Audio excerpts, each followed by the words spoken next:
When the NFL draft rolls around in late April, fans of NFL teams will find hope in the new faces of their organization, as big names like Burrow, Tagovailoa, and Young fall off the board. One name, however, will not be called during the first round, and probably not even be called by the end of the seventh. That name is Khalil Tate, the dual-threat quarterback from Arizona. Once a four-star recruit, Tate became a superstar his sophomore year before disappearing into the seemingly endless amount of college football we consume each week. Just 2 seasons ago, Tate was one of the favorites to win the Heisman, and had he continued on that path, he might have been up there with the Burrows and Herberts of the world. His career took a different turn, though.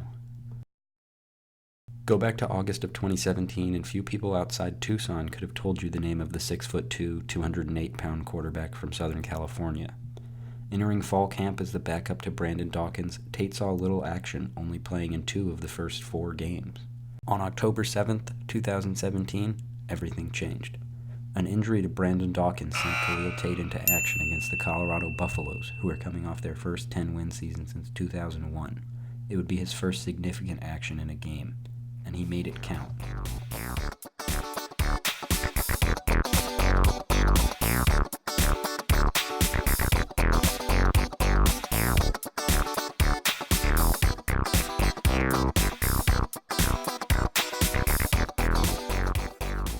Tate went supernova. He went 12 of 13 for 154 yards and a touchdown through the air. On the ground, he was even better. He ran the ball 14 times for 327 yards and 4 touchdowns. Khalil Tate was simply untouchable. The next week, Arizona hosted UCLA.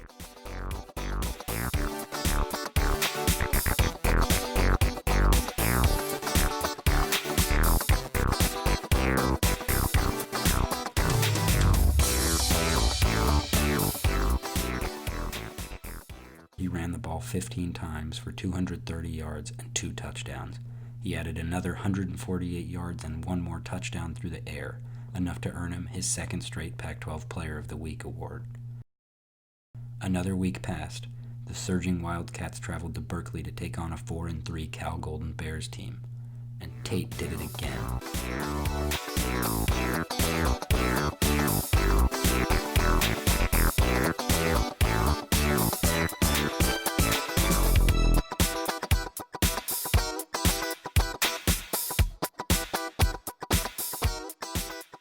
"17 carries, 137 yards, 1 touchdown. 10 of 15 passing, 166 yards, and another touchdown. Arizona wins 45-44. Pac-12 Player of the Week honors again." October 28th. The Khalil Tate storm is still picking up speed, barreling down on the Pac-12. The Wildcats are banging on the door of the AP poll as 15th-ranked Washington State comes to Tucson. Khalil Tate does it again.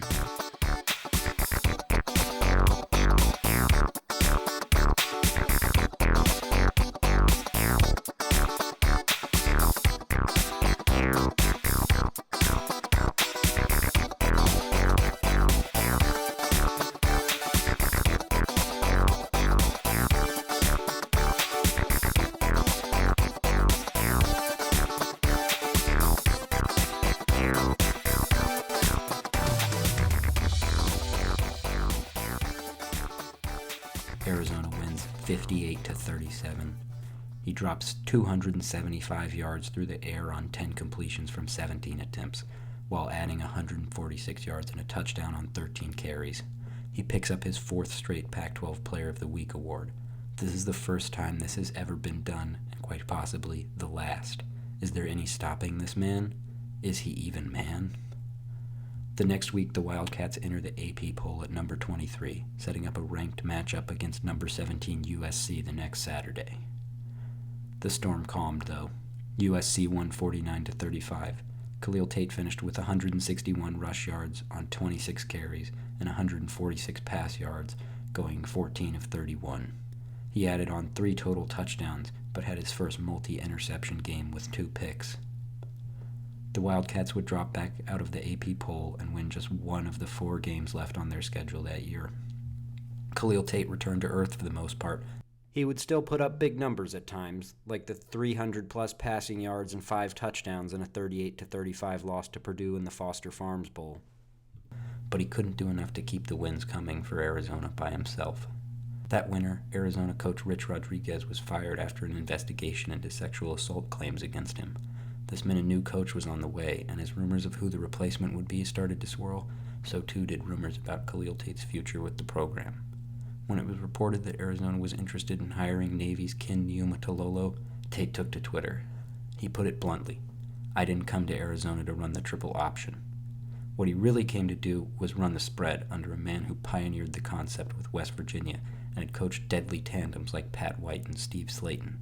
But with Rodriguez gone, it was now a question of what coaches were left on the market that could best utilize Tate's skill set. If the Wildcats did turn to Niumatalolo, would they lose their star player? Who could they bring in that would utilize Tate's talents while also promising success after his departure? So Arizona turned to recently fired Texas A&M coach Kevin Sumlin, the man who coached none other than the iconic Johnny Football. On paper, Sumlin shouldn't have been a bad hire, but time would tell a different story. However, this video is not about all the things Kevin Sumlin did wrong. In the summer of 2018, Khalil Tate's work the previous fall was still permeating the college football world's consciousness. Could he repeat what he had done in that 4-week span? Las Vegas odds makers certainly believed in him. Most preseason Heisman odds had him hovering around 15-1, the fourth best in the country. Would he take the reins as the next Lamar Jackson and run away with the Heisman Trophy? The thought was yes, and Sports Illustrated let the world know. Hand him the Heisman. Well, it turns out there's a reason the Heisman isn't awarded in July or August or even November. Khalil Tate came out in the fall of 2018 and was unrecognizable and unremarkable. He didn't rush for more than 100 yards in a single game that season. He started putting up some impressive passing stats, but did so on an irregular basis. He had 3 games with 4 or more passing touchdowns and 3 games with 300 yards in the air. But when 2018 was all said and done, he would complete 56% of his passes for 2,500 yards, 26 touchdowns, and 8 interceptions. But on the ground, the story was completely different from the previous fall.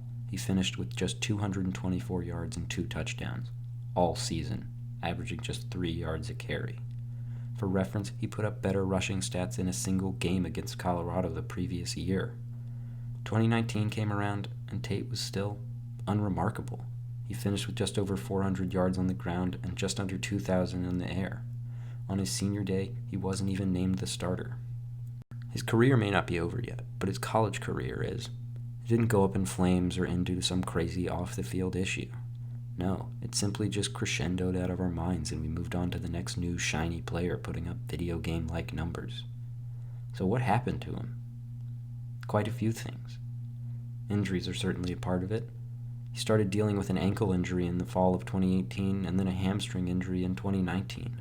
Both of them affected his mobility and kept him from playing at times.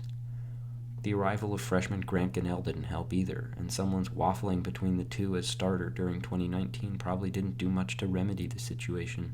2 QB systems seemed to rarely work.